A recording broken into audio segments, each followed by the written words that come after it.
Welcome everybody to the latest session on streaming, dreaming tech, and welcome to you wherever you're joining us from. It'd be great to know wherever you're joining us from. There is a live poll for you to just tell us where you're joining from. It'll be great using the Slido link. Today we have got a great session where we're covering all about the differences between virtual cameras, what type of cameras there are out there, as in what the software is that you can use to drive your virtual sessions.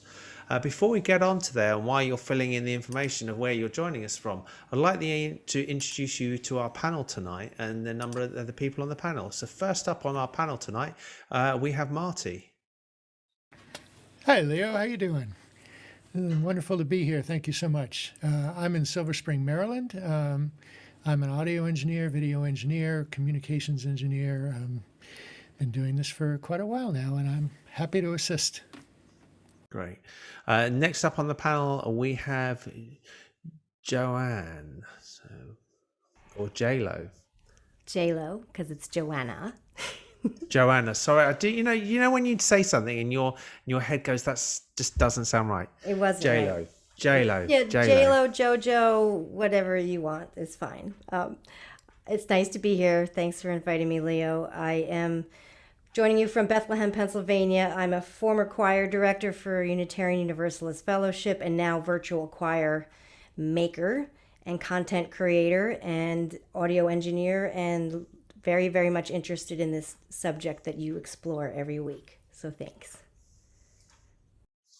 Thank you. The next up we have is Rabbi David Paskin. Hi there. And while I'm doing this, can you do me a favor and spotlight the Slido link? A couple of people in the chat are asking. Yeah, I will do that. Absolutely. Yep, it's up there. Yeah, keep talking, David, and we will. Hi, I'm David, your Torah Tech Guy, and I'm based in Florida, and I'm looking forward to learning together today. And then finally, and we're going to take that out, the spotlight out. And I'm going to ask John to introduce himself. Hi, John from beautiful Monterey, California, and I took the green screen down so you could see me in my natural environment. I am going to have to leave a little early, so it's not out of a lack of interest, but I have a task or two that I have on my schedule. John, it's interesting to be able to see, as you say, you've taken the green screen down and see there that's what's behind you. Wow, it's busy room. Well, I wasn't planning on that, but I realized I didn't have the green screen up, and then you were talking about cameras, and this is what you see if you don't have a green screen behind you, at least in my house. I think that's always a really interesting discussion about the difference between seeing green screens and not seeing green screens. I'm not using a green screen, and I apologize. I know I'm out of sync. Before we get on to David discussing his bit and his things, Marty, are you on a green screen? Can you explain your background? Nope, this is actually real physical stuff. This is my museum of microphones and mixers and other devices that I used when I was doing portable work, where I had to wear all the equipment on my body.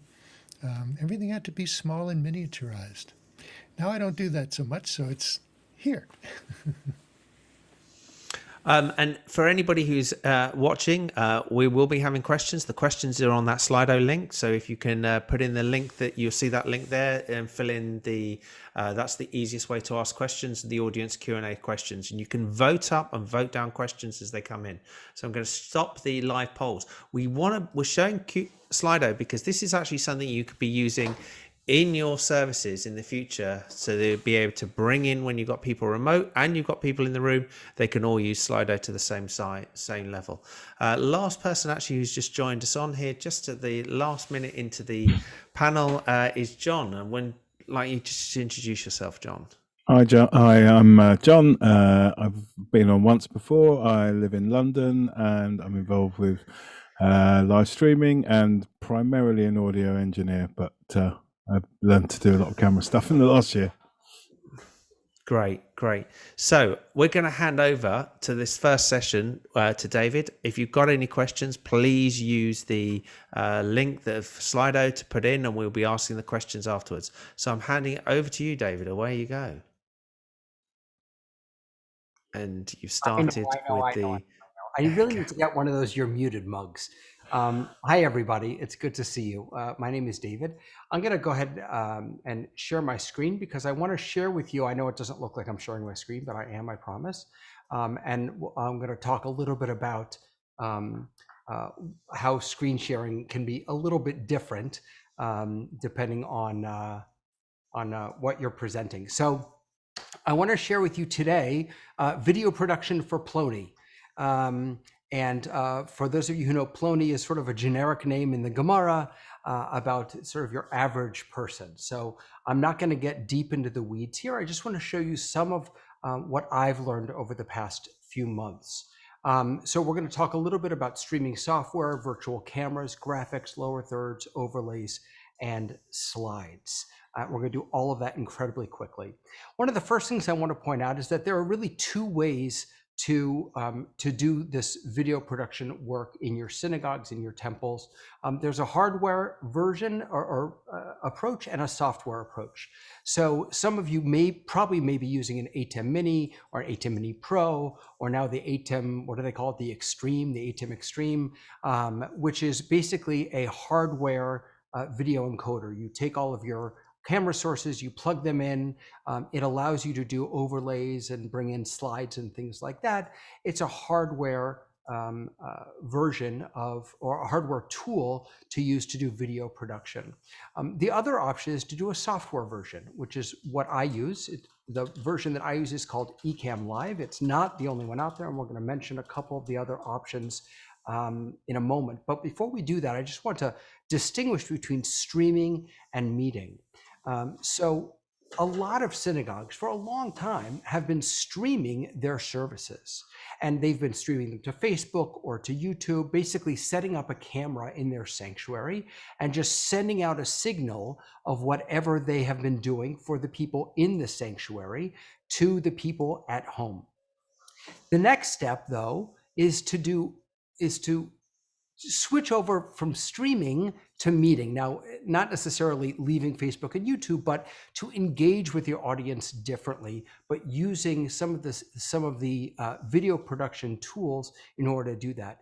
And of course, we're all familiar with Zoom, maybe Google Meet. You might use different meeting tools to accomplish that. So what's what? Let's break this down a little bit. So what is streaming production? Well, streaming production, it's basically using hardware or software that allows for the creation of high quality video for streaming to online platforms like Facebook or YouTube. Sometimes you'll want to use this streaming software in the context of a meeting. And for that, you'll need something called a virtual camera. So they're not the same thing, but you can use streaming software as into a virtual camera, which will bring that production into your Zoom or into your Google Meet or into really almost any program that uses a webcam. So you use the output from your video production software, your streaming software, and use that as a virtual camera into your meeting program. There are some really basic virtual cameras that you can use. You don't need to go and dive into video production, really. So for example, one of them is called Prezi Video. Prezi Video is a neat little tool. Some of you may have used Prezi in the past. It creates sort of these moving, engaging presentations, more than just what you might find in Keynote or PowerPoint or Google Slides. It allows you to be interactive with the presentation. You can zoom in, you can zoom out, you can move around. What Prezi Video does is it essentially takes a presentation, turns it into an overlay, puts it on top of your video, and then allows that to become, again, your virtual camera. So if you're using this in a meeting or something like that, you would use the Prezi Video as your virtual camera. There's also an app called Ecamm, which definitely wins the prize for the best name, which is a similar type of application. It's presentation based. Leo doesn't like it. I'm getting a head shake from Leo. I don't like the name. It's the name. I can't pronounce the name, but I like the product. Okay, all right. So it's a presentation-based piece of software that you can use as a virtual camera. And then there's an application called Ecamm, which kind of straddles, I think, the virtual camera and the streaming software. It's kind of at least in my experience, a very basic stream video production piece of software. It doesn't have all the bells and whistles that you might find in something like OBS or Ecamm Live or vMix, but it's a good place to start if you're just kind of diving into this. And then there's actually full-fledged streaming production pieces of software. So the one that I use is called Ecamm Live. There's also vMix, which is PC-based. So Ecamm Live is only Mac-based. vMix is only PC-based. And then there's OBS. OBS is cross-platform. It's also open source, which means it's free. Ecamm Live, I believe, is the most expensive of the three. I think vMix is only like $60 or something. I could be wrong about that. Someone correct me. I'm a Mac guy. But Ecamm Live is a yearly subscription. It's a few $100 every year for the pro level subscription. OBS is completely free and open source, which means that it's always innovating. In my experience, it also means that there's a very steep learning curve to OBS. It's entirely possible that's just because I'm stupid, but unless you're willing to put the time into it, you may find yourself better off with some of these other applications. Although I will say that both vMix and Ecamm also take a good bit of learning to dive into. Before I show you kind of behind the scenes of Ecamm, I also wanted to talk for just a moment about graphics, because a big piece of all of this video production, in fact, what you're seeing right now is sort of the box around me, and then the box around my keynote presentation, and then the little graphic down below. That's all created in a graphics program that I'm then bringing in as an overlay. One of the ways to think about video production, again, for me, is to think in layers, right? So you've got what's the bottom layer? So for me, the bottom layer right now is actually the kind of the colored outline. And then I've got my video on top of that. I've got my keynote on top of that. And then I've got that little thing that keeps popping up in the bottom here on top of that. So using different graphics programs to create these overlays or these frames or these different elements that pop in and out. I'm going to give you two really simple ones. By the way, one of the things that you should know about me is that I don't really know what I'm doing. I use simple tools and I watch other people use them, and then I learn from that. So I'm not going to be using anything fancy schmancy here, but Canva is a fantastic tool for creating graphics. I've created a lot of graphics that I use. Let me actually just jump back here and I'll show you. When I was teaching, let's see, what can I give you an example of? When I was teaching, well, Pesach, because we just did Pesach, right? And I wanted to talk about all the different steps in the Seder. So I just went into Canva and I just created all these silly little icons that I could pop up and we could use when we're learning about the different steps of the Seder. I love Shulchan Aruch up there. I could ask my students, do you prefer matzah or chametz? Which do you prefer better? These are all very simply made over in Canva.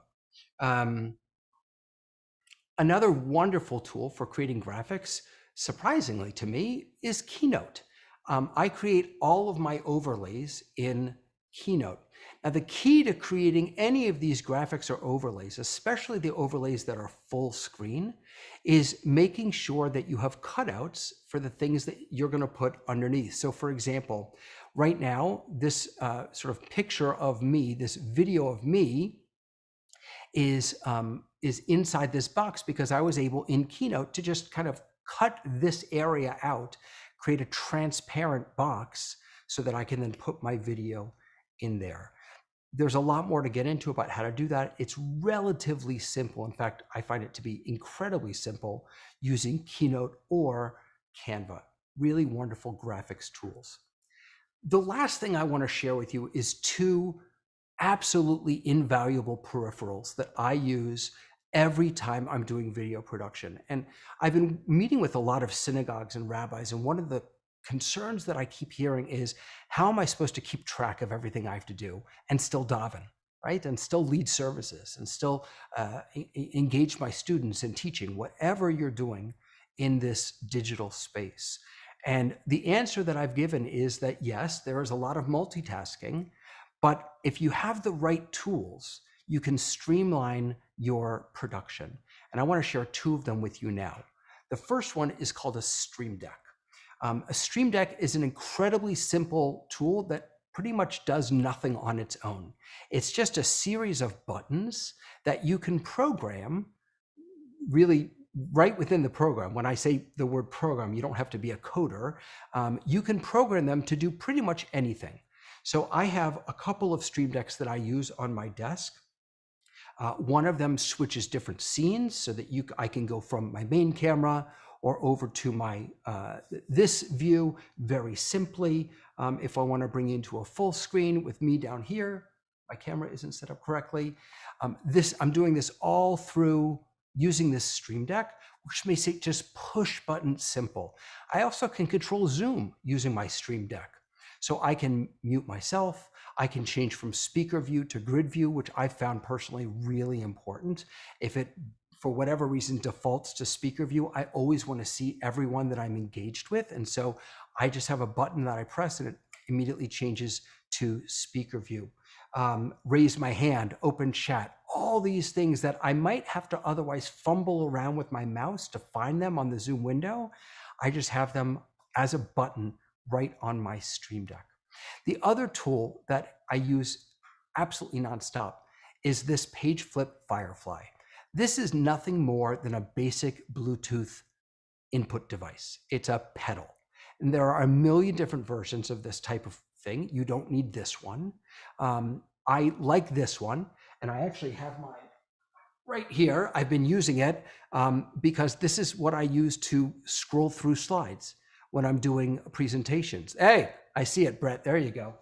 And the reason this is so important for me is that I'm a guitarist. And so when I'm leading services, I've got my scene changes, I'm playing guitar, I'm trying to engage my participants, and I need to advance the slides on my digital Siddur. Well, I don't have enough hands for all of that. And so I have this Bluetooth connected to my computer. I'm able to switch back and forth very easily just by pressing on the foot pedal.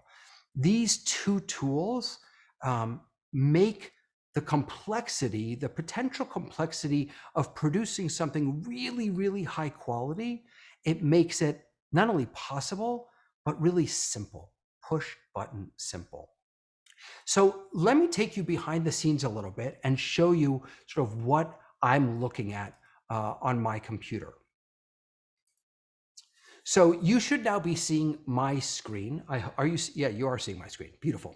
So what you're looking at in the middle, that is my preview window. And by the way, I'm showing you Ecamm Live, but pretty much all of these tools, Ecamm Live, vMix, they all kind of work the same way. They'll have different components, but they all kind of work the same way. So I've got my window here, which shows me exactly what you all are seeing. On the left over there, sorry, I've got my list of scenes. And I've set up these scenes pretty much for everything that I might need. So for example, these are the scenes that I might use all the time. I've got my camera scene. I've got my picture-in-picture scene.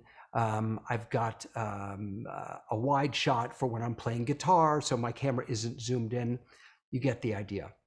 I also have specific scenes for different programs that I do. So this, for example, is, now it doesn't look correct because I don't have the right PowerPoint brought up, but this is the scene that I use when I'm leading services. So I've got the kotel in the background, and actually if I open up, let me see if I can oh, I can't because I'm in presentation mode. But if I were to open up my Shabbat morning Siddur, my digital Siddur, you'd see that that it kind of blends right in because of, let me actually do that. Shabbat, here we go. And I'll see if I can get this to work. Let me play this here on the screen. Is it going to work? Will it work? Probably not. No, it's not going to work because I have it set up. I'm using a different scene and a different thingy-dingy. You get the idea. You can see that the background of my slides matches the background that I have here. You usually don't see all of that silly blue in the background. And then I can scroll through my Siddur as we're davening. I also have videos preloaded in here. So during my service, when we get to the Amidah, I like to give people a little quiet time, and then I just run into a video.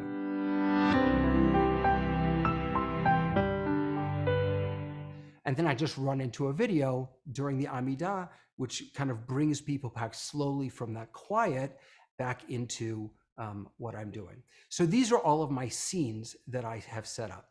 Underneath the scenes, I have a panel for overlays. So these are all the different things that you see that I can pop up on the screen. Sometimes I'll do check-ins with people. When I'm starting a class or a service, I'll say, hey, I want to know where you are. I want to know how you're doing today. Are you hineni? Are you aneni? Are you present? Do you have a question? Or are you aneni? Are you really not here? You're kind of not present and you need some time to get acclimated. These are all overlays, which all live here in my overlay window. You can see camera effects, so I can zoom in, I can zoom out. If I'm using a green screen, I can adjust all my picture settings. These are my sound levels, so the audio interface that I'm using. If I want to do any sound effects, I have those all here. Also, that's really, stop, it's okay. Thank you so much. As silly as sound effects are, by the way, there are times when they're really effective. So after I've given the best sermon of my life, very often the angels sing, and my congregation is just so moved they can't help themselves. Most of these programs also have ways for you to bring in other guests. So this is the interview feature over here. And then if you are streaming out, these are where comments and reactions will show up. I'm not going to teach you how to use this. I'm happy to do that privately with you. But this, I think, it is an example of when of how using tools like video production tools, whether it be the simple ones like Prezi Video, or perhaps the more complicated ones like OBS or Ecamm, they can really up the production value of what you're offering. I just want to say one last thing, then I promise I'll stop talking and we can get to questions. But it is incorrect to think that you can simply turn on a camera and that the people at home will have a valuable experience. We cannot treat our digital participants as second-class citizens. We have to think of ways to not only engage those people who are present with us once we finally are able, please God, to reopen, but also to meaningfully really engage those who are with us digitally. And part of that is in the production quality that we produce for them.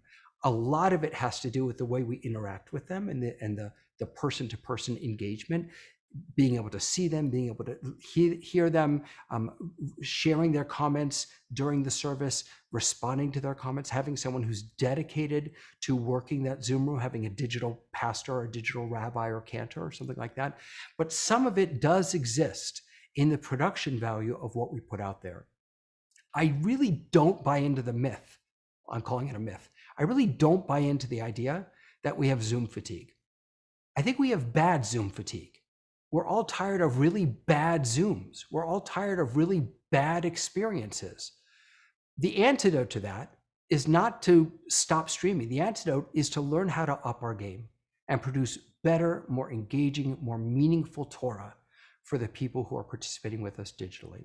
So I will stop there and hand it back over to Leo, and we can jump into questions and anything else that people want to talk about. That was absolutely brilliant. One of the things I found with a lot of places to say thank you is just to do that. It's hands like this. Congratulate. Well done, David. And it's very visual on Zoom when you do that, and it's better than unmuting. You've unpacked a huge amount there. And we're going to go straight into questions, and then we're going to go from there. So I'm going to bring up the first question, which I have, which is coming from Michael Abrahamson. Is there much difference between Ecamm Live and OBS other than the licensing costs? So I'll start with David, and anybody else can come in from the panel. Well, I'm actually going to hand it off because I don't really use OBS. Leo, I think you use both, don't you? You use all of them. Yeah. So Ecamm Live, OBS, vMix, what else? Wirecast. There are huge different ones out there for there. They all vary. Ecamm, as you've said already, is a Mac only version. Actually, one thing that I know that John is on here. John has got. You're running on Manycam. John, are you running on Manycam at the moment? Yeah, I am at the moment. Yeah. So he has that as his default. I don't know if you can show that or not. There is a difference in there. I would say that the top of the tree at the moment is vMix, and vMix, although it starts at £60, it goes right up to about $1,000 for the top one. And the top one, it does make a difference. John, did you want to come in on that? Yeah. I mean, Manycam is. I haven't got anything set up on it, but I can easily share screens and bring line up films and movies as you did, and overlays and all sorts of things like that. And it's not expensive, and it's good. You can do transitions and cuts and things. It's good. That is John Eccleston. Is Manycam on both? Is it Mac and PC? Yeah, Manycam's on both. John Eccleston. I was going to say there's another Mac only product called Mimo Live. Two brothers in Germany are the ones who make that. It is Mac only, but a very powerful tool, very much like Ecamm. And there's subtle differences in how you operate it. The Mimo Live is very much like a Photoshop motif. There's another one that just actually came out this week. They had an iPad version before, and this is Cinemaker Studio. And what makes this an interesting one, it is Mac only, but it lets you use your iPhones wirelessly as the camera. And it's a traditional 4-camera shooting with graphics and overlays and video.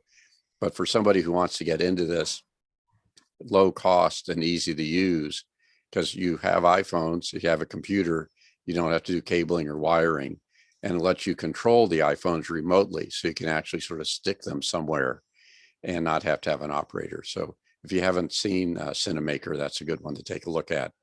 And David, hats off. I've been trying to explain what you've did in a concise, simple way. This was a classic explanation that everybody should see. And I think the point that you made about Zoom fatigue is really critical, because there was that Stanford article that talked about Zoom fatigue and looking yourself in the camera, or the too much FaceTime. It's really just bad Zoom fatigue, and I'm going to use that phrase with some friends, because it's the audio quality. If you hear the people, and particularly when you're doing services, it's so crucial to be able to hear it. But hats off to your presentation. Go back to David, and then we'll go to the next question. David. Yeah, I just want to say I saw Cinemaker.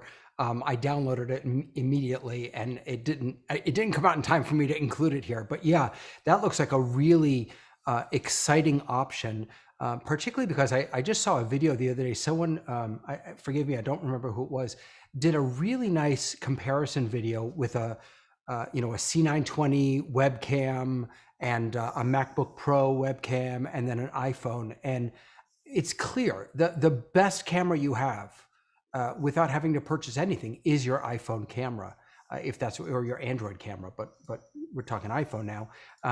And so Cinemaker really capturing that and using that is such a powerful way to think about creating multiple views. And it's a really nice interface, simple, like you said, on the iPad, kind of simple, switching. Wait, there was something else I wanted to say, which I forgot. We'll come back to you, David. Let's go on to the next question, and we'll come back to it. The next question comes from Sue Tipolensky. Has anyone used livestream.com Studio, and how does it compare with OBS? Anybody here? Brett. So there's a lot of similarities. I want to see if I actually have it on this computer. There are a lot of similarities, the way that it deals with layering and things like that, the way that it pulls in camera signals, whether they're wired using SDI or HDMI, or whether you're pulling in like NDI type camera signals. And then on top of that, you can overlay text, you can choose graphics, you can set up all of those types of things. I find that Livestream Studio is very intuitive and easy to use. And sometimes OBS can not be as much. If I remember rightly, was Livestream Studio was set up for gamers originally, wasn't it? Am I right? Or I got that wrong? So they were using it, I think, originally in production studios for sporting events and for channels doing news.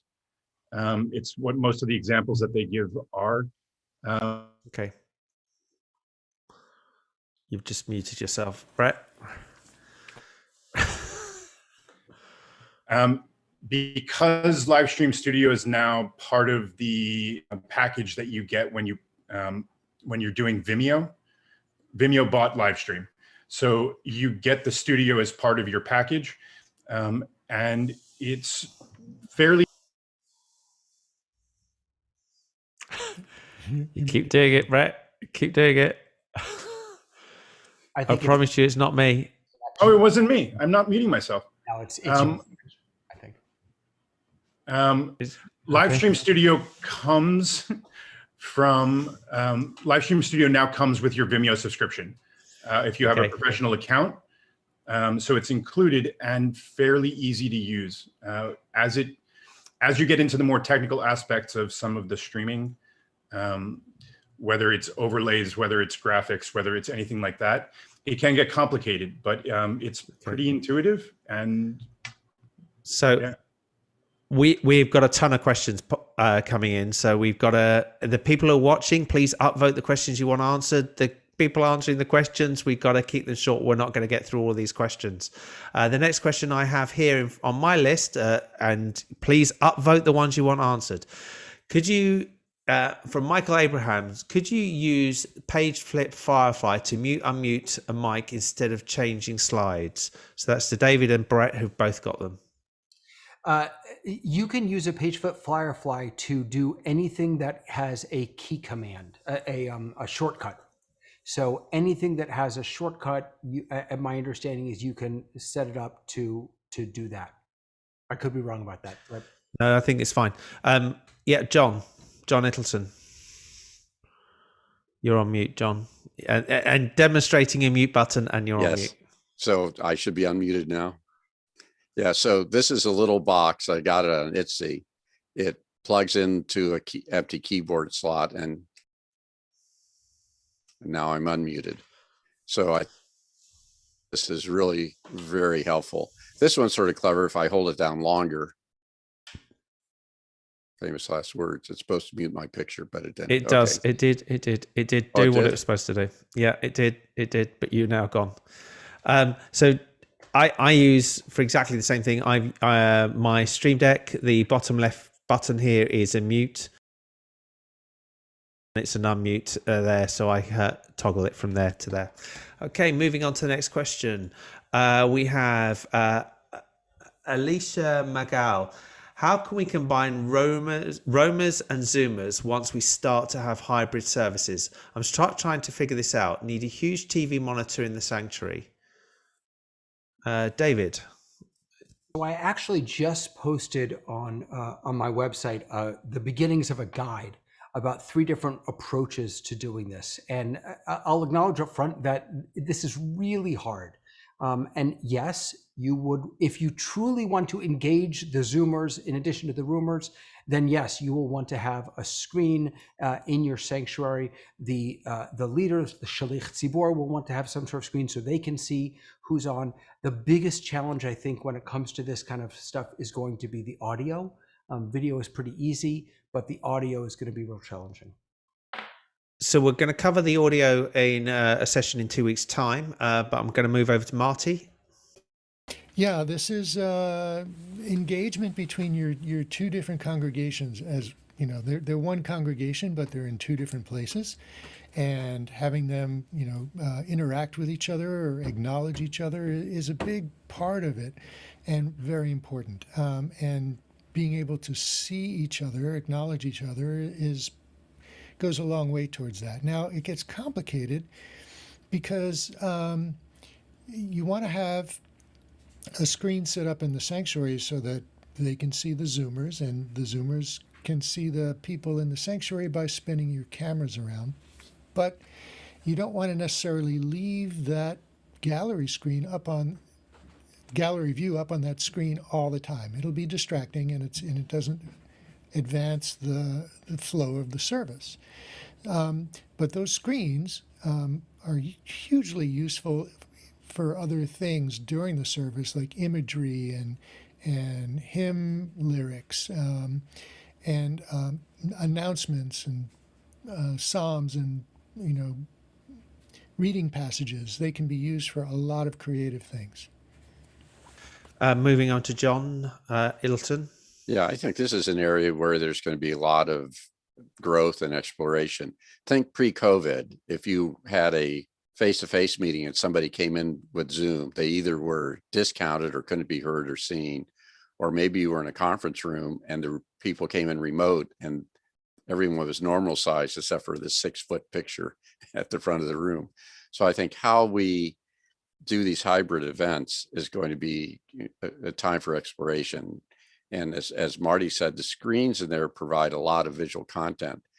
I'm a university professor. I learned early on that if there's a television screen in the corner, even with snow on it, people's eyes will go to that. So really controlling where you have a person's attention and what's drawn to the screen is going to be critical in whatever you do within your services.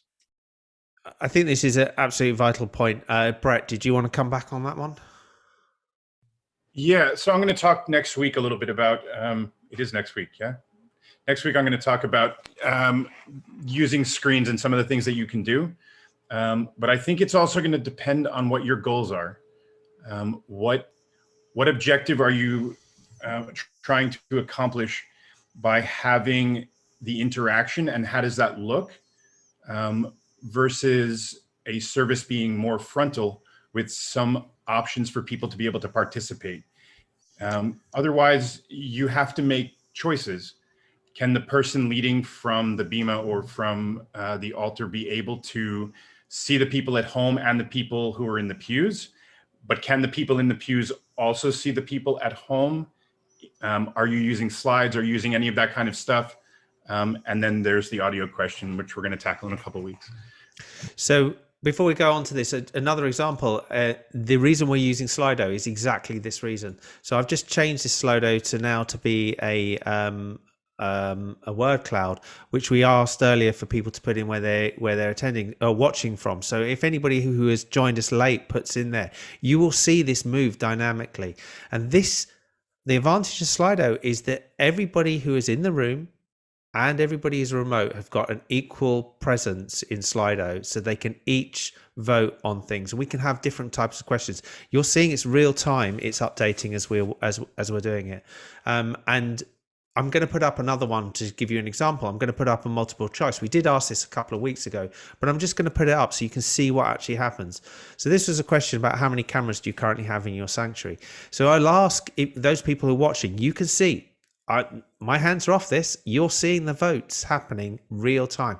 So imagine now doing that in your sanctuary and your remote people asking questions about things or asking them that are relevant, whether they're saying, you could be asking about yard sites to tell us what yard sites you've got coming up, but you could be asking some much more generic questions and things of what are you celebrating, what are you doing, even getting people to put up other things that are relevant. I will go over to David. I think that the use of screens in our sanctuaries is going to be much less about seeing a grid view and much more about sharing liturgy or sharing tools like Leo just showed us. Another challenge will be if the people in the pews are using a siddur, a prayer book. What are the people at home using? Do we assume that they have a prayer book? Are we going to be showing them the liturgy as we have been on our screens? How are we going to sync those two up? If we move to visual tefillah, as the Reform movement calls it, where everyone is looking at the same slide, virtually and in person, that's a wonderful use of those screens. And then if someone is having an aliyah from at home, then you bring up their one picture for everyone to be able to see. Okay, moving on. The next question we have is from Evan Schneider. Are there Zoom settings that can mess with audio quality?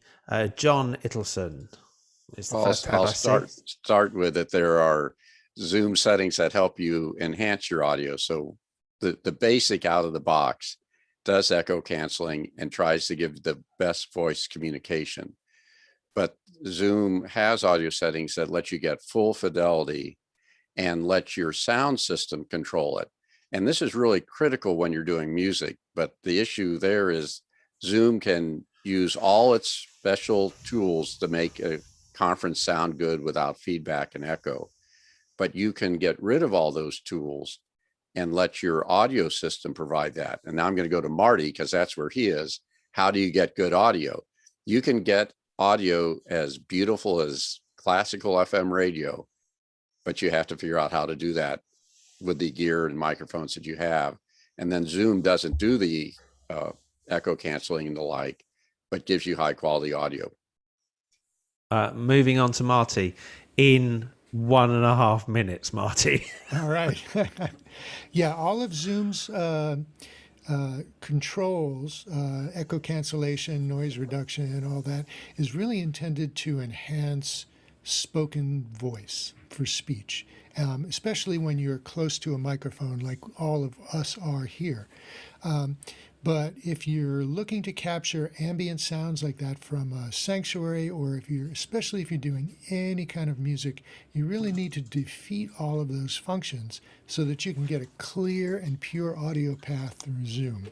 And yeah, there are a number of settings that you can find in your Zoom client just by, if you were to go to your mute where the microphone is, click that up arrow, and then go to audio settings. You can see a whole bunch of settings there, but there are a whole bunch more by logging into your web portal, to your web account on Zoom, and you can see many more audios. And if we're going to do a session on audio, then we'll cover all of that then. We are going to do a session on audio, but one of the things I would make sure to say for definite is microphones and headphones. When you're going to hear it often, you're going to see it often when we talk about it. I'm going to just spotlight. You may have seen that we've got in here, we're running a meter, and this meter is telling us whether we are too hot or too quiet. It's amazing how many people do not realize that when they turn on their mics that they are either too hot or too quiet.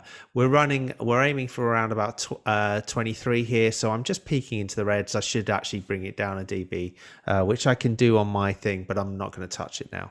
But it's critical that we that you sort that side out. Okay, moving on to the next question. Leo, just so you know. Okay, yeah, far away. Did you want to? This is exactly what I was going to say. So, the biggest problem with audio is not you. It's when people are wearing headphones. You come back out of their headphones, out of their speakers, and this is exactly what's happening with David. So I'm coming out there. I am wearing headphones, but there's something else. There was a fault somewhere. Thank you. That's so disorientating. To hear yourself about a second later is so disorientating.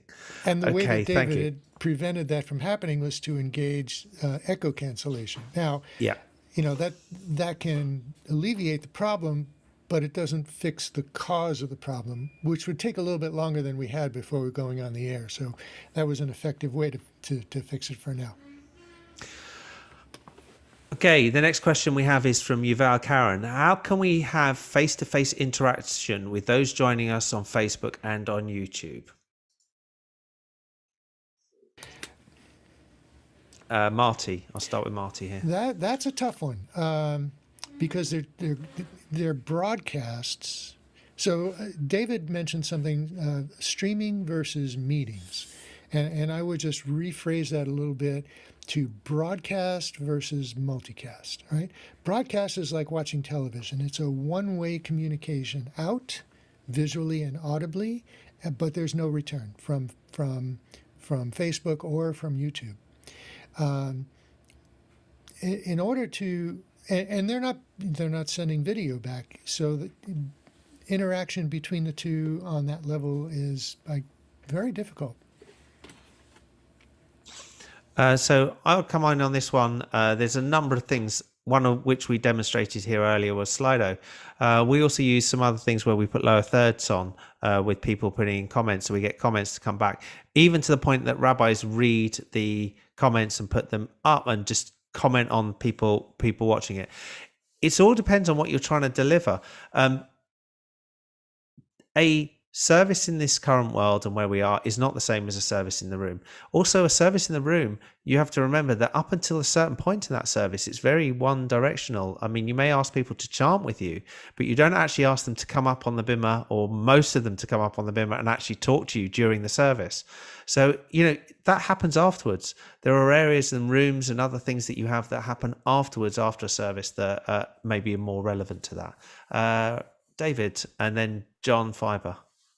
Thank you for reframing that, Marty, as broadcast versus multicast. I've updated the slide.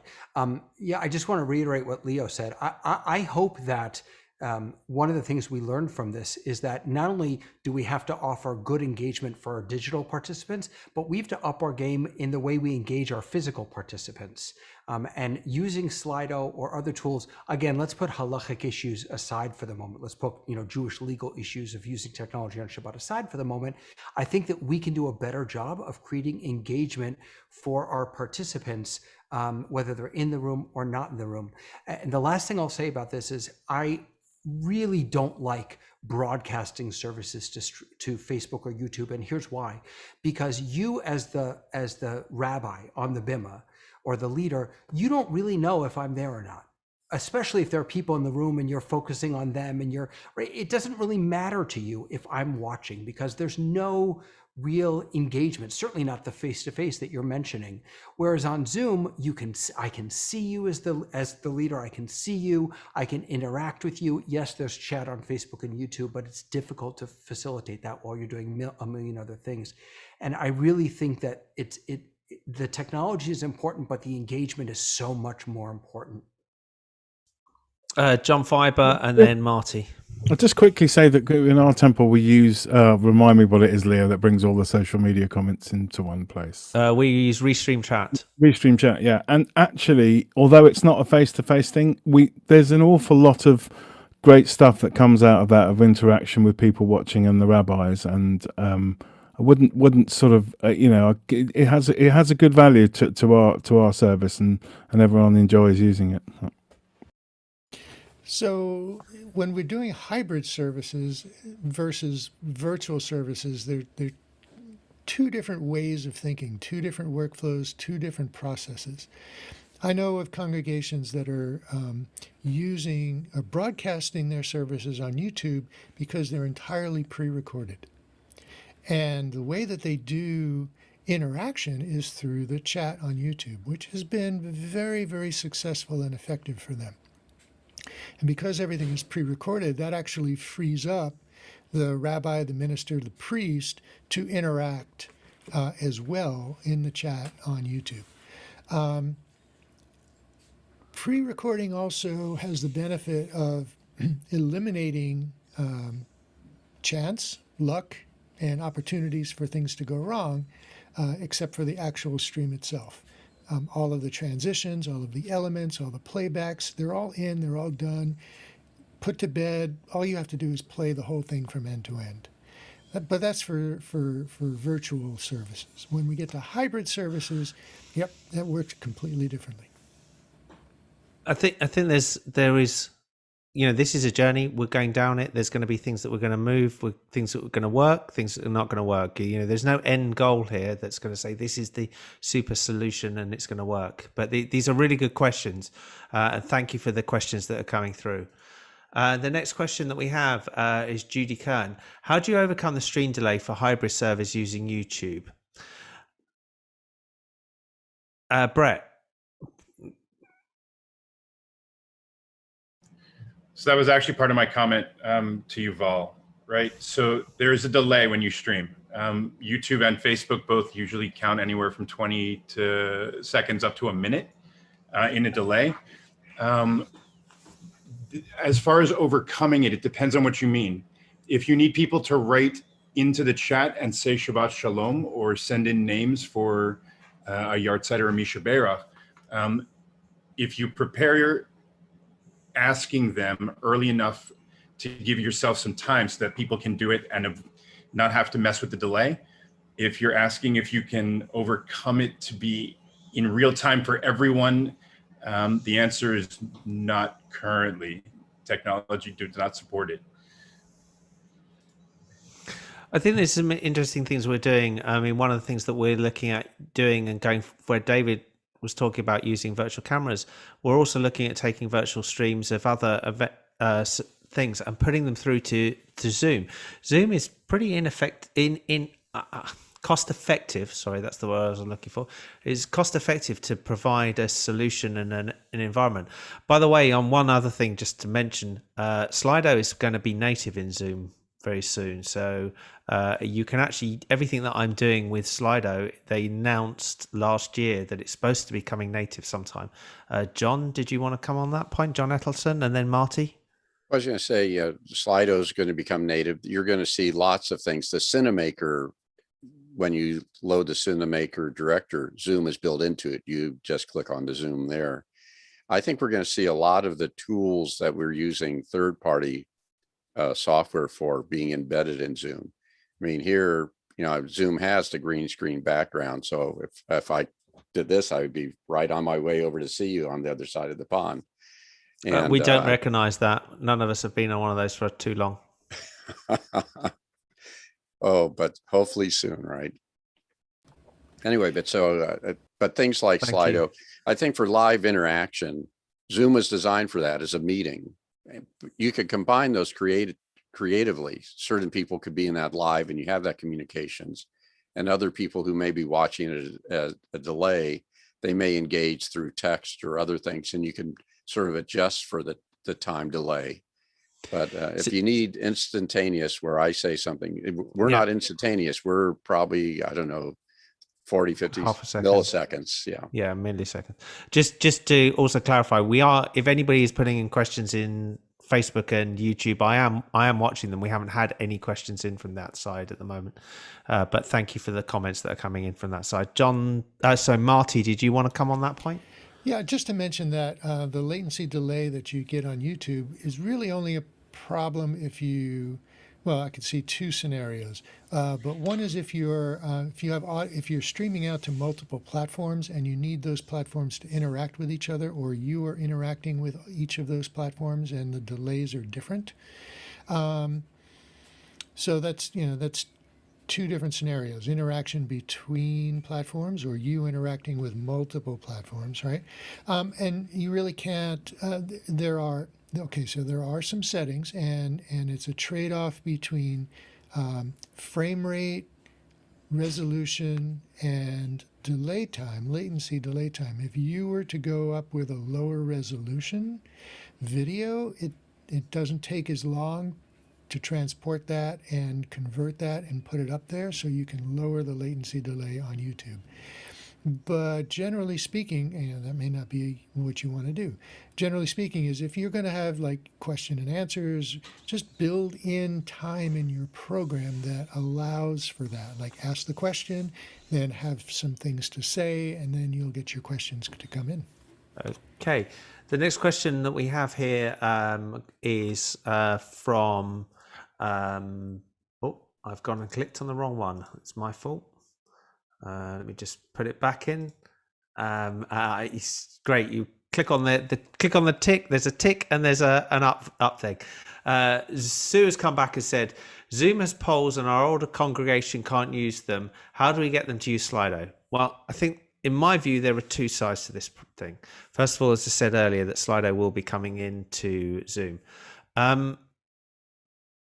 A year ago, we were having our congregation can't use Zoom.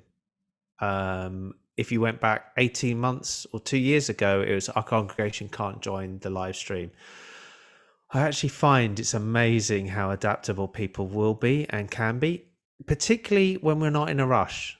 That's I think the biggest single thing is we've got to take this slowly.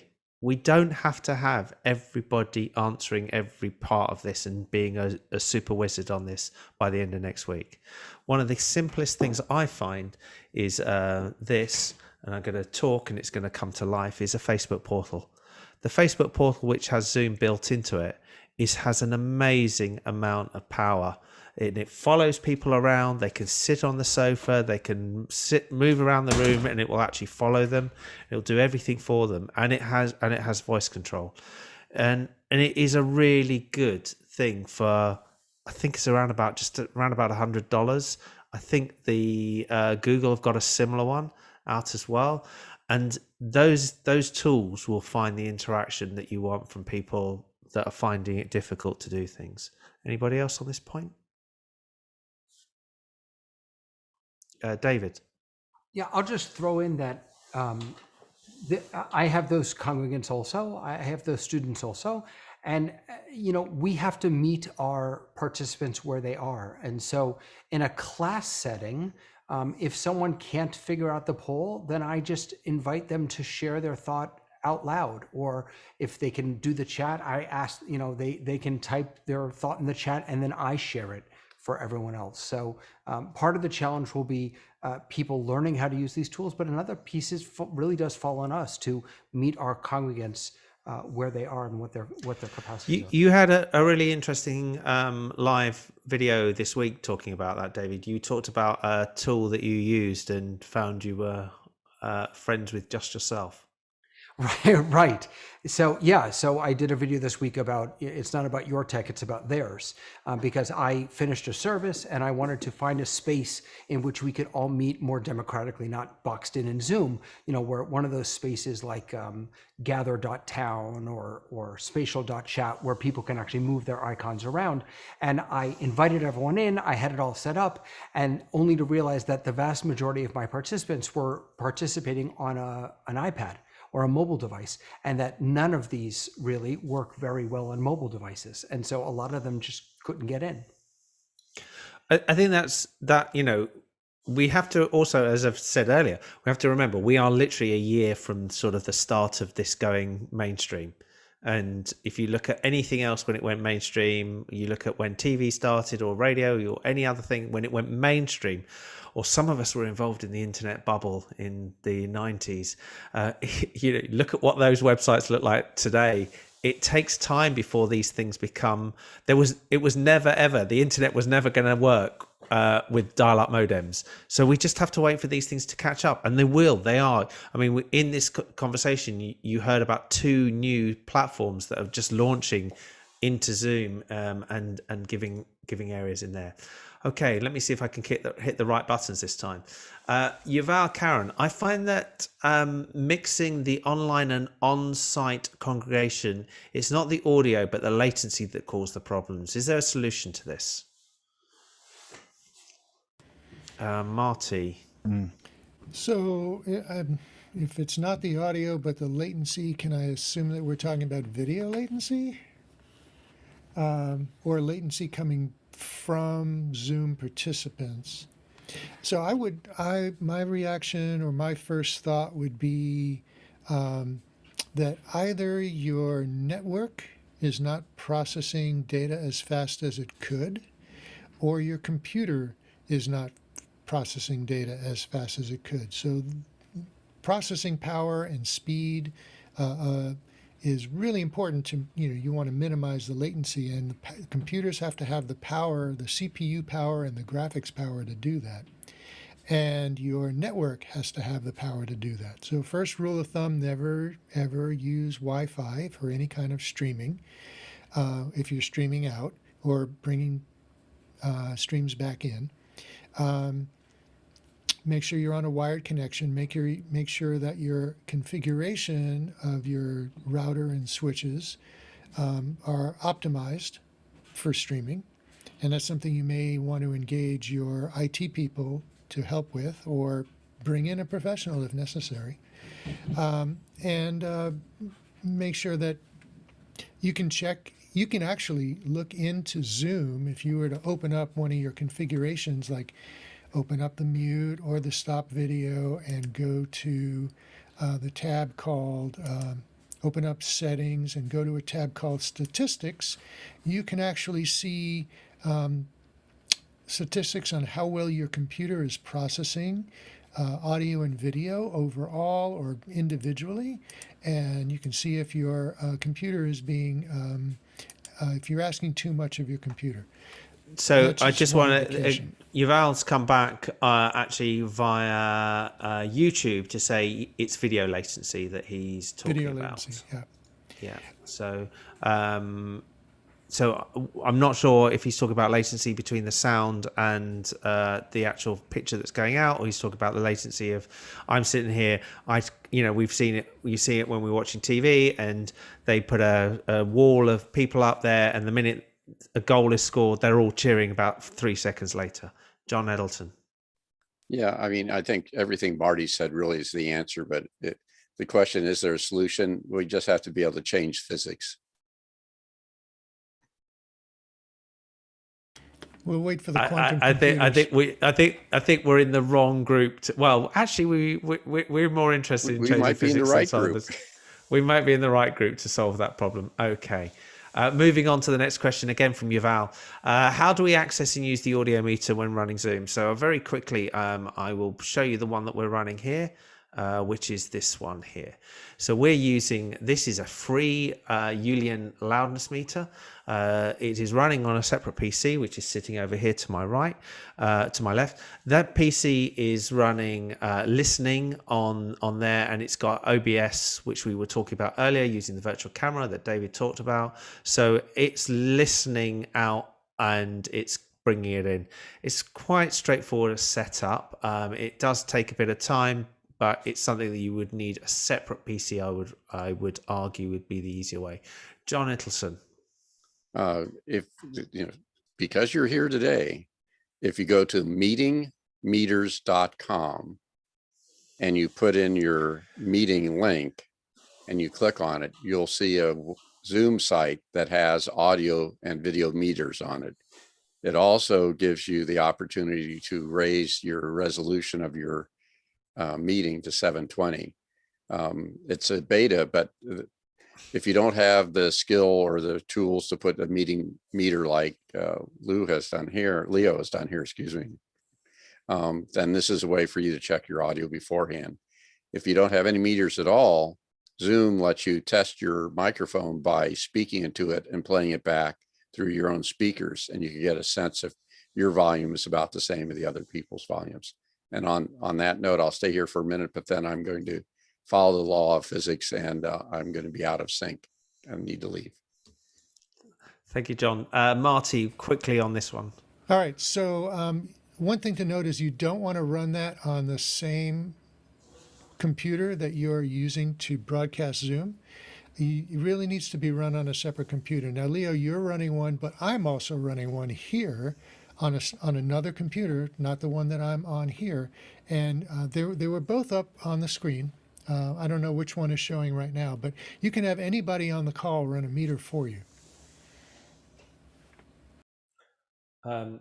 You're absolutely right, Marty. I've just realized that we're using your one and not my one. So now I'm running my one as well. Sorry. And now you can see the two running virtually identically. One is slightly ahead of the other. This always happens. But you can see the same waves happening on both of those. Thank you for that, Marty. That's a good point. Okay, so our next question comes from Master Plum. And she says, what is an example of when you would live stream into your Zoom meeting? David, Rabbi David. All the time. So I assume you mean using a virtual camera like I was showing? Yeah. I always use it for educational purposes, so that I can easily bring up text or overlays or things like that. If I'm just in a meeting, I'll use it oftentimes with, something kind of a lower third on the bottom. I use it all the time. I would absolutely agree. Take that further. One of the things that David was showing, and I've got an example to show you at the end of this. High quality production makes a huge difference. It makes a huge difference in the engagement, because we're getting to that point. I mean, I was watching an event last week and it was streamed out and it was in the Zoom call, and they then decided to have breakout rooms during the middle of it. And we were just sitting there watching for the best part of 20 minutes, one camera of which they were turning on and off and talking and this, and it's just not there. It's just not there. The great news with Zoom is it allows you to do these things. The bad news with Zoom is it allows you to do these things, and it's just knowing how to change and how to evolve. One of the things that John mentioned about the quality, this is going out in 1080p inside of Zoom. Anybody who's watching this in Zoom is watching this at the same high definition as you'd watch a TV that's down marked as HD. Out to YouTube, it's going out at 720p, but there is a way we can change that to a 1080. That makes a big difference when people are engaging and they're watching. The quality of it makes a big difference. But as we said earlier, the audio is the other side of that. Any more? I'll move on.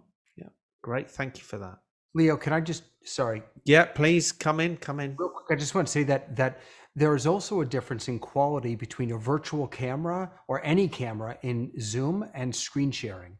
Zoom compresses, smushes down your camera, the amount of quality of your camera, but when you screen share, you get a much better quality because it assumes that you're looking at text. So for example, when I was doing the presentation, even when you were just looking at me, I was actually screen sharing. So I have my broadcast software, I'm outputting the video to another monitor, and I'm screen sharing that monitor so that what you're seeing in Zoom is going to be the highest quality video, the highest quality screen share.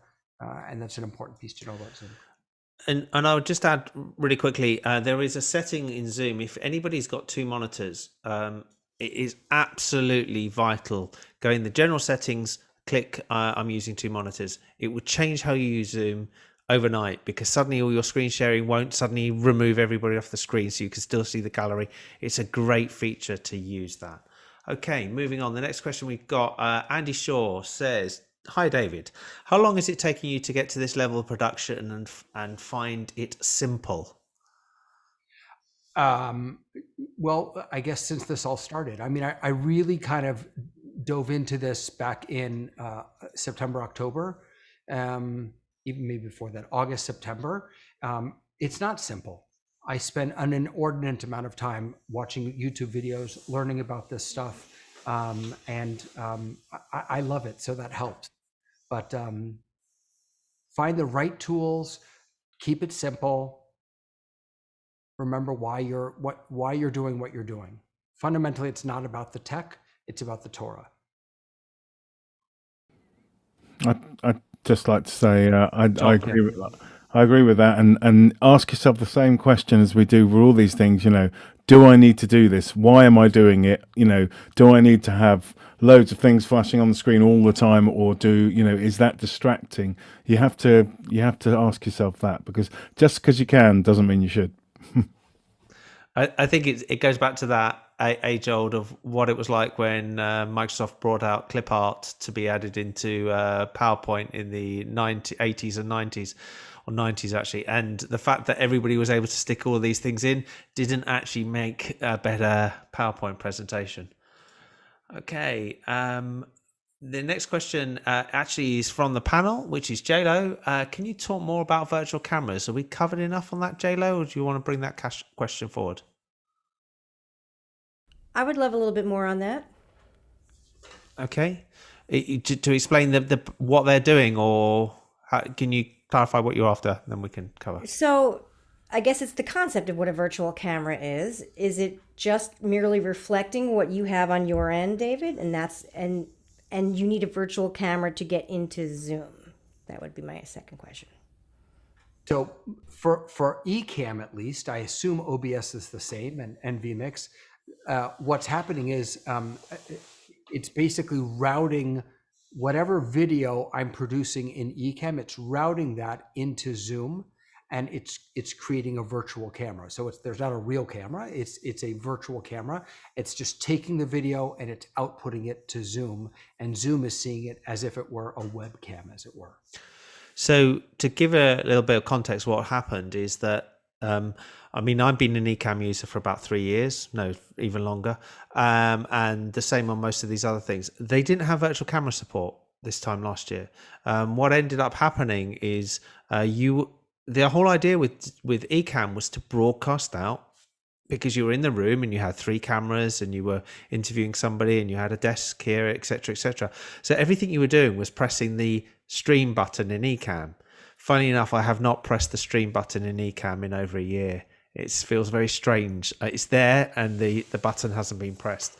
And exactly the same with OBS. OBS natively is a broadcasting tool with the idea that it broadcasts out. Then all of a sudden what we have is that OBS needs to support the ability to send to Zoom as the broadcast platform and other things, Teams as another example. And so they put in the feature of virtual cameras, and that's why it's come about. It's an addition, but there's now been a lot more where people have realized that there's virtual cameras that can add in there. Marty. Yeah, just to add on to that was good. Just to add on to that. So all of these different pieces of software and streaming encoders, like Zoom is a streaming platform. It has an encoder, a software encoder that takes your video and streams it out over the internet through the computer. OBS is, and vMix and any other ones, these are software video switchers. So their intention is to bring camera video sources in from outside the device or the computer and manipulate them. And that's great as long as you're using an actual external camera. But what we're finding is that we have software products and PowerPoints and slides, things, video sources that already exist within the computer that typically would only go out to a monitor, right, in a typical office workplace. But we need to reroute them inside the computer, inside software, to go into another piece of software like OBS, like vMix, like into Zoom. So there's outputs from these devices, and there's the inputs to these devices or softwares as well. And that's the concept of virtual cameras. It's not a physical camera. It is a video source that looks to the software like a camera. Very quickly, David, and then I've got one other thing to cover on this. David. I just want to throw out there that virtual cameras do not always include audio. In fact, for Ecamm, they don't. So that virtual camera will send what you can see visually into Zoom, but getting audio there, if you're not just using one microphone, if you're using sound effects or music or anything like that, it's a whole other different problem. Thank you. I was going to say that some of the stuff that Marty unpacked or started talking about there, Brett is going to be covering next week with Pro Producer, because there's a lot of that things when you're talking about sending to different screens and different requirements will all come up from there. But that's next week. The next question I have is from Evan Schneider. David, we've found the opposite to be true. People like watching services on TV. We use Zoom for adult education programs, Torah study. Unpack that. Yeah, I get it. So I don't want to make any presumptions about your community. So I'll speak about my own and my own role as a rabbi. I would say that the reason why, if my congregants like watching it on TV, that's because I've created a service which is a very passive experience. It's that they're used to just watching me in the sanctuary. That Jewish services have been likened to a big football game. You've got 50,000 people in the stand who really desperately need exercise, watching 50 people who really don't need exercise run around and get a lot of exercise. And in the sanctuary, you've got 200 people who really need spiritual exercise, watching 2 people who probably don't, because they do it every day, get lots of spiritual exercise. So you should do what's best for your community. For me, I'm always striving to create more engaging experiences, not just passive ones. Yeah, Brett. You did have your hand up. I would also say, no, I think it was actually the pedal. I was touching the pedal and I think it kept muting me. I wouldn't be careful. I would be cautious about saying that they're watching it on TV and that's their experience, because it's not necessarily how people watching see it, right? If they're engaging in the chat in any way, they feel like they're participating, and it doesn't matter whether you can see them or not. And so you have to ask the question, if they were in your sanctuary, would there actually be any interaction? Because otherwise it's comparing like the theater to TV. If they're not saying anything, if they're not doing anything besides sitting and standing, then the experience for them is not much changed, right? It's our experience of their experience that's changed. I think there's I mean, from my own perspective, I think this isn't a binary issue. These a lot of the things that we're trying to talk about here are not binary issues. There's not a right and a wrong. I personally think that there is a huge that can be gained from engagement on Zoom, and obviously there's a massive draw to being in a synagogue. I also think that there, for some people, that they are finding this experience on being able to watch on Facebook and listen on whatever they're used to is an experience that they're loving. And it may be something that we've got to work out, and we've got to say that's part of what we do, and it's maybe part of what we do and part of what we maintain. And that's the reason, the simplest example, that's the reason why when TV came out, radio didn't die, because some people like a different way. It's not always this is the only way we can do it and this is the only way we should do it. Okay, moving on to the next question. Isn't it great when you press the wrong button? How many times? Right, so we're getting close. I've got some other questions on social media as well, but I just want to finish these here. Alicia Magal, Siddur I found online is not the same as the printed prayer books we have. How to combine when people will be both in the sanctuary and Zooming from home? I can answer what the Reform are going to say, which is they've got a brand new Siddur coming out. But I'm going to ask what everybody else has any thoughts on this. David. Well, I'll just share. I mean, the Reform movement has already the visual tefillah, which you can use, and yeah, if you're using, and I believe that the visual tefillah is lined up in some way with Mishkan Tefillah, the Reform prayer book. I could be wrong about that. I didn't know they have a new one coming out, which is really. It may be just that there's a new one coming out in Jerusalem. The new one that's been produced by. This is. I could have talked. Give me 10 seconds and I'll remember. Go on, keep going. Sorry. Yeah. So, but yeah, and I would argue that the wave. I'm not sure I would argue this. I think one option for the future is that we don't use necessarily printed Siddurim in the sanctuary, but again, we display the text that we're using, the Siddur, the liturgy that we're using on the wall, on the screen, on the TV, on the whatever, so that everyone is literally on the same page.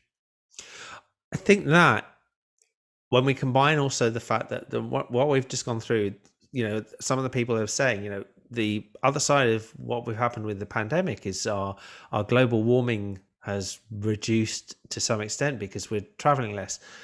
do we really need to be printing these things out? I mean, how many times have we been sitting there where we print just this temporary prayer book for tonight? We're going to print, how many people are coming? We're not really sure. So let's print double the number we think we're going to need, and then we'll just pulp the lot at the end of it. All of those sort of things. We just print this stuff, and we're printing and printing and printing because we can. There's a couple of actual comments and answers that come here from other people on here. Our rabbi's made his own slides, and he calls out the pages as necessary. Another one here from Michael Abrahams said, yes, making your own slides is probably the best way. That way you can remove any parts you don't use and add extra parts that are not in the Siddur.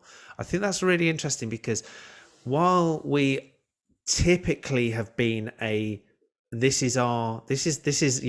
doing service 1, service 2, service 3, whatever in rotation, very fixed. I actually think we're expanding really fast at the moment in what we do as liturgy, which has been stuck in sort of the 70s for a long time. David. Yeah, imagine dynamic liturgy, right? That can change for any given Shabbat.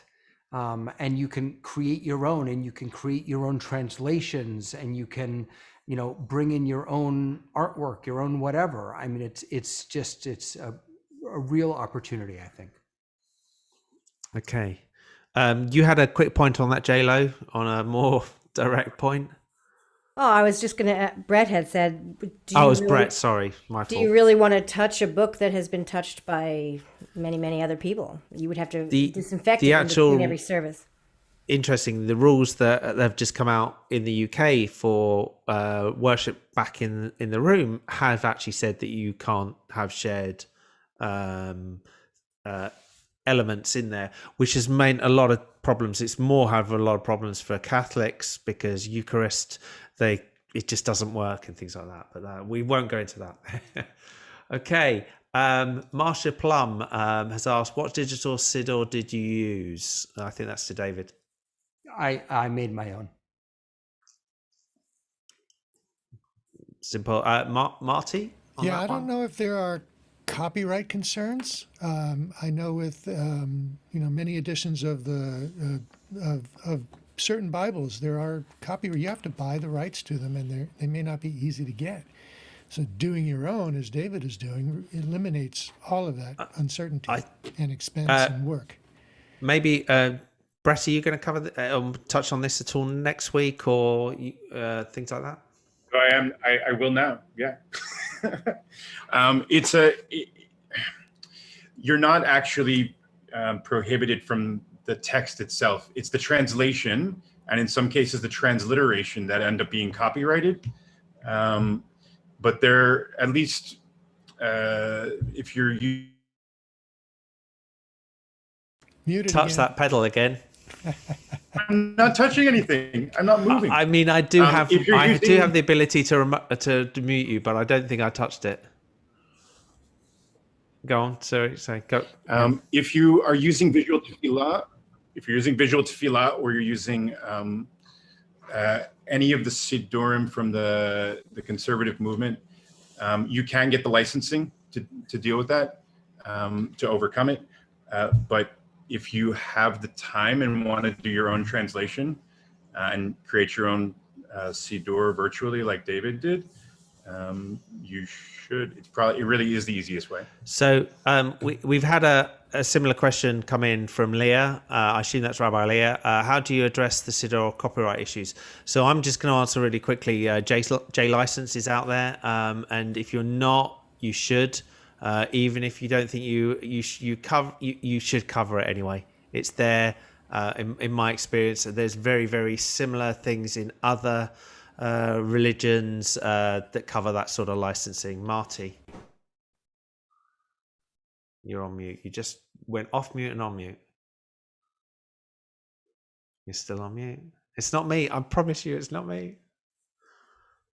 I'm sorry. There you're I off. must There have you're just hit the wrong button. So I'm comes to mind that there might be an opportunity here, David, as long as you're creating these things, and other people who are equally as creative might make them available to other congregations that don't have these kinds of resources.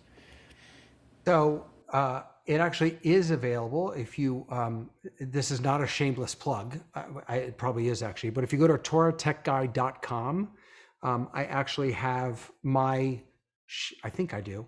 If not, I'll make sure it's there. My Shabbat Siddur, which is done in Keynote, available, and anyone can grab it. We have 4 minutes left and 5 questions and some others. So I'm just going to go through these quickly. Some of this we've already covered. Judy Kern has said the URJ provided a digital flipbook of Mishkan Tefillah online for online use. I think virtually every different body brought out their own in some form or another, haven't they? So that's really good. Interestingly, I know that ours, Liberal Judaism, found that they didn't have their prints to some of their stuff originally, so they had to find them again when it all happened. You know, these things. Who keeps things like that? Question for you, Rabbi David: would you make a new scene in Ecamm? That was something you before can he do? actually said he was not going to be doing that. I mean, you don't Okay. have to take the time. it'll take me 10 seconds if you want to see it in action. Oh, that would be great. That'd be cool. Sure. Thank you. So, As long as we have the time. yep. So here you're looking at my full screen. I'm over in my scene setting. I'm just going to click on the plus button. That's going to automatically create a new scene. I can choose, I'll just call this example. I can choose up at the top here, do I want it to be a camera scene? Do I want it to be a screen share or a video? I'm going to actually just start with a blank back, and I'm going to bring in an overlay. So I'm going to go down to my overlays down here in the bottom corner, click on the plus button, and I'll just bring in an overlay that I have. So this is something I created over in Keynote. And then over, again, in my overlays, I'm going to bring in a camera overlay. So there whoops, sorry about that. So there I am. And I'll pull that over here. And in Ecamm, you can size it. You could also make it a different shape. I'm going to do a custom shape. That way I can make it kind of right in there. And then over here, I'll bring in another camera overlay, but I'll make this an NDI source. I think I can do that. I can. And I'll bring that in here. Let me again make this custom so that I can size it the way I want. And then the key to all of this is down here in my overlays. I'll bring it up here just so you can see a little better. I'm going to bring this frame up to the top. Now remember, I have these transparent cutouts in here. So when I bring that frame to the top, you could see that my camera, both cameras, this is not the right size because I didn't have it ready to go behind the frame so it looks all nice. And I've got a new scene. Okay. I'm just going to unpin you. Right. Okay. Coming to the end of our questions, although I've got some others on the other side. Sabir Mayer is asking, I'm struggling to understand how much tech as a rabbi I need to master to do hybrid services efficiently and how much I can leave to a technician. So I'm comments here. Brett. Let's start with Brett.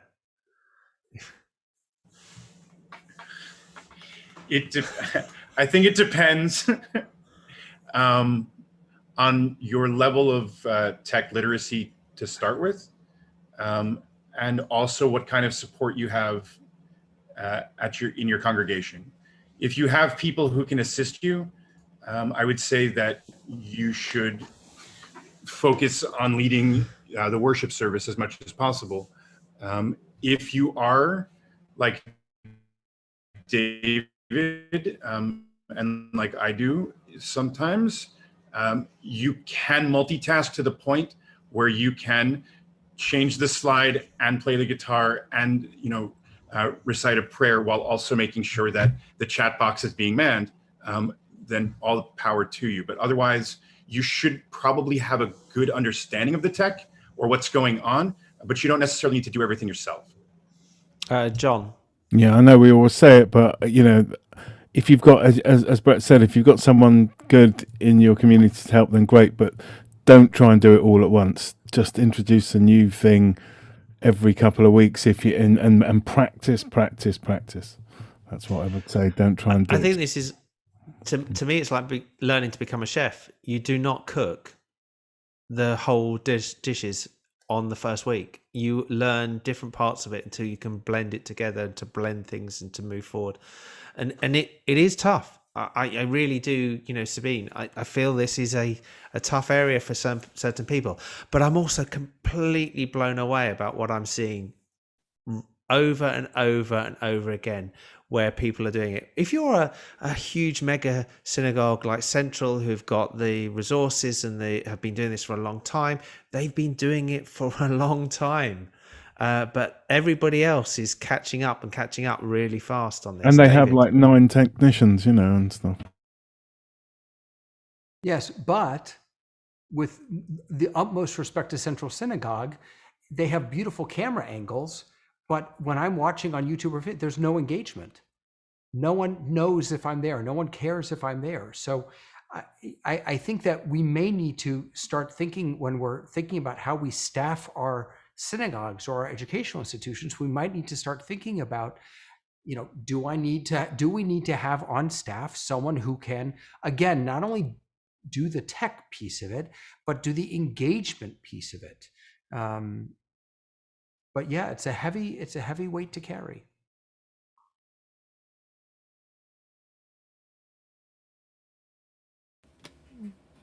Okay, Sorry, Marty, and then we got a couple of quick things. I had pressed the mute this time. Yep.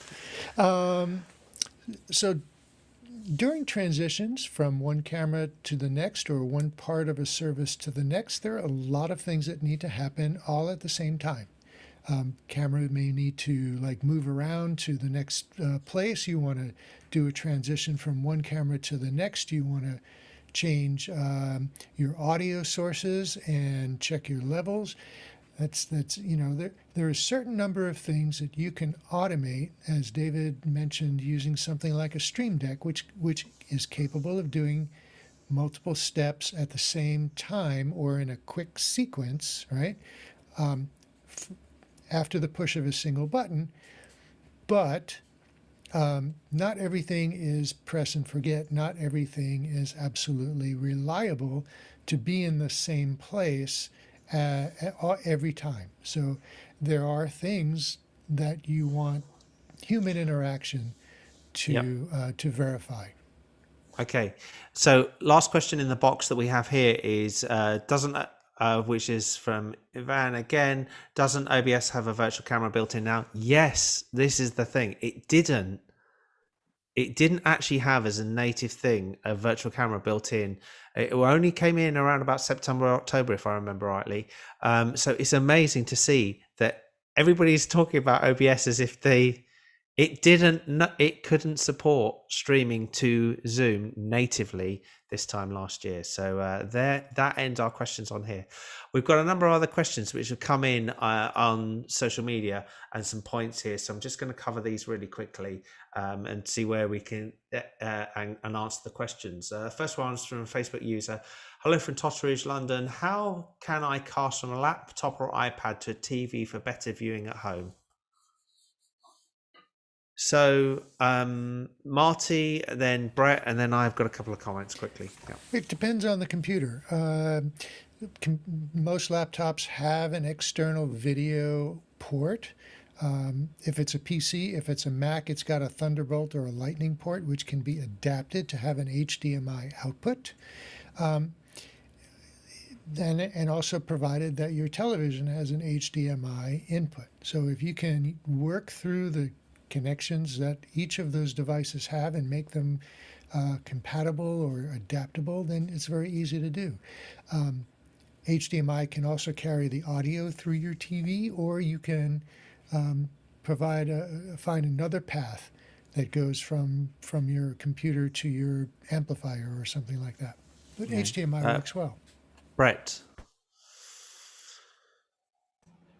So it depends what you're talking about as far as casting.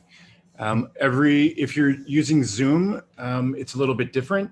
You would probably be best to use the suggestion that Marty just made.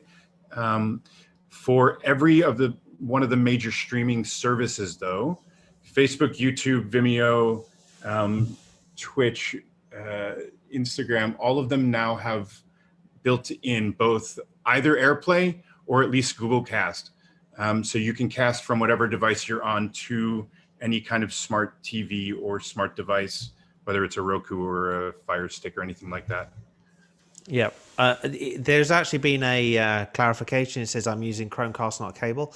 And I would say the interesting thing is Chromecasts and everything like that have changed quite dramatically over the period of time. An old one that's a few years old isn't that useful anymore, and they're normally around about $30. You may find that a new version of that, the new Chromecast, a new Fire Stick, do everything that you are missing in the old one. But to my knowledge, does anyone know how to cast over Zoom onto there? JLo? So I must have had an old Chromecast. In the Googleverse, I've been using the same Chromecast stick in my TV for 7 or 8 years now. I was never able to figure out a way to Chromecast from Zoom, but you can Chromecast from Facebook. So if you watch the stream, you can Chromecast to your larger TV that way. That was my workaround. The new ones are they have literally the same with the Fire Sticks. They come out with them so often. I'm not sure about how to Chromecast to Zoom. Brett? I don't think you can. So Zoom doesn't support it natively, but depending on what you're using, either on an Apple device or a PC, you can essentially configure your Chromecast as an external display and set it up as a second display, and then choose that you only want to cast the Zoom application instead of your entire desktop. It's not the best quality, but it's definitely doable. Okay, next question we have on here from Jeffrey Fox. I wonder if folks on this call have any thoughts about hybrid adult education and what tech you might use to optimize that experience. That's a big question. Anybody quickly on there? Well, the OWL, which is a device, I think it's called the OWL, isn't it? That sits. If it depends on how big, but it's an OWL. It sits there. It's got four cameras on the top. Yeah, and you can have people. You use it as a one camera for Zoom, and whenever someone in the room is talking, the microphone picks up where they are and pans round to them. But they're quite expensive, but they're one way of doing it. It also there's a works follow-up best question. on a square or round table. It doesn't work well on a rectangular table. No, it's true. Yeah. There's a follow-up question also from Jeffrey. Looking for a whiteboard that I can share into Zoom meeting and write live on a classroom. I'd say the best thing for this is to watch. There's been a couple of episodes of Office Hours where they've been demonstrating this. It's unbelievable what you can actually do now by putting it in. But what they're using is an A10 Mini, and they're keying it back in with some software. David, you mean writing on the screen? Is that what you're talking about, Leo? Yeah. Yeah. It literally, I can't do it. Can you do it? Can you write on your overlay onto what you're doing there? I can bring it up. Let's see if I can get this working. Right on iPad. Hold on a second. I know I disappeared. There I'm back. There you go. Yeah. So all I'm doing here is I've got an iPad connected with a green background. And then I have that, again, think about layers, right? I have that on top and I have that keyed out. So green screened. And although I just noticed my video is reversed, sorry about that. And then I'm on top of it. So it's not reversed to us. No, So in any case, but if you look at that and you sit there and you think about the engagement factor of being able to do that is just, particularly in education, that's it. You're in the room, and you don't need to be. You're looking at one place. It's excellent. So I will say, Leo, that I teach for a large adult ed organization down here in South Florida, and we actually decided that we're going to keep all of our all of our regular classes, we're going to stay digital. And we're going to create moments throughout the year when we will all come together, because of course that's valuable and meaningful, but it's so much easier for people to connect. People can take more classes. We can get better teachers. So we're going to be staying digital for adult education, except for moments that we create to be all together. So a couple of these are little comments. They were clarifications. We already talked about. Yuval Karen was saying about the video latency. He also said it's when they can see the rabbi on site and in the screen. That's a problem. If you were in the room and you've got the solution to fixing that is that the latency or the video that you send to the room has to come from the room.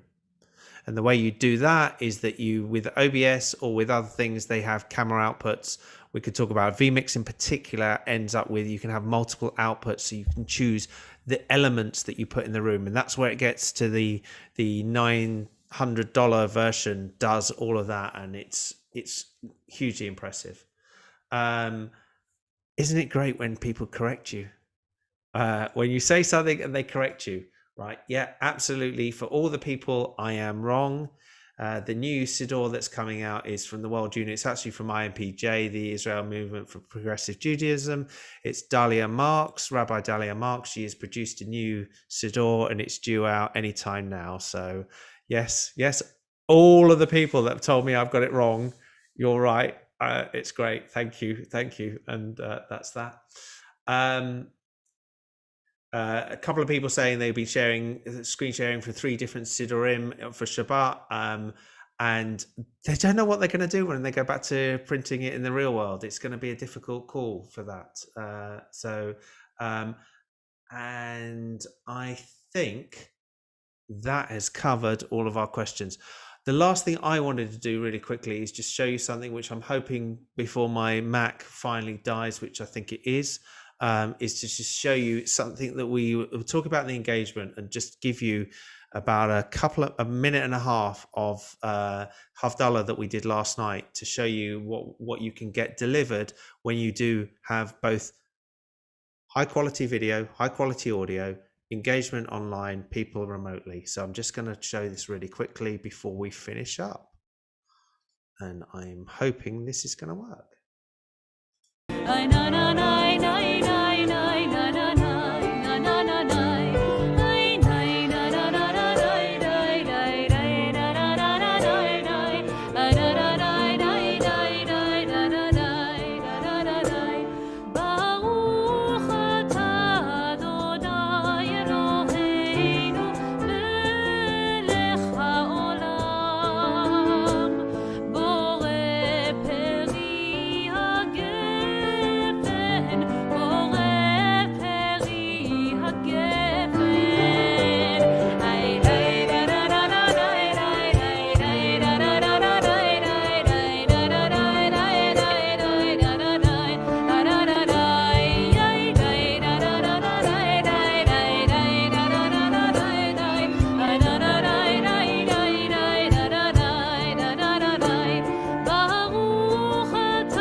And that was from yesterday, from Jerusalem, as you can see.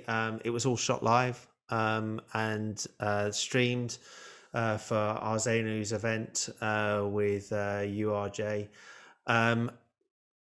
When you get great cameras and you get great audio and you're not out of sync like I am, it sounds absolutely wonderful. It carried on, and then they had other people come in as remote guests. It's just a great experience. You can do these things and you can bring people in. Thank you everybody for watching. Thank you for everybody on the live stream. Thank you to our panelists, to David, to Marty, to Joe, to JLo, to Brett, to Jonathan, to others that have come in and dropped out. We Really appreciate you're here. If you have other questions, we'll be back next week with another session. Next week's session is going to be led by Brett, talking about ProPresenter, and then from ProPresenter, where that leads on to all the other things that you could be putting on the screen, which you could be putting there, how you deal with all your liturgy and all those sort of things. So until then, we will see you then. If you're in the live event, please join us in the after show link. You've been sent that in Zoom. So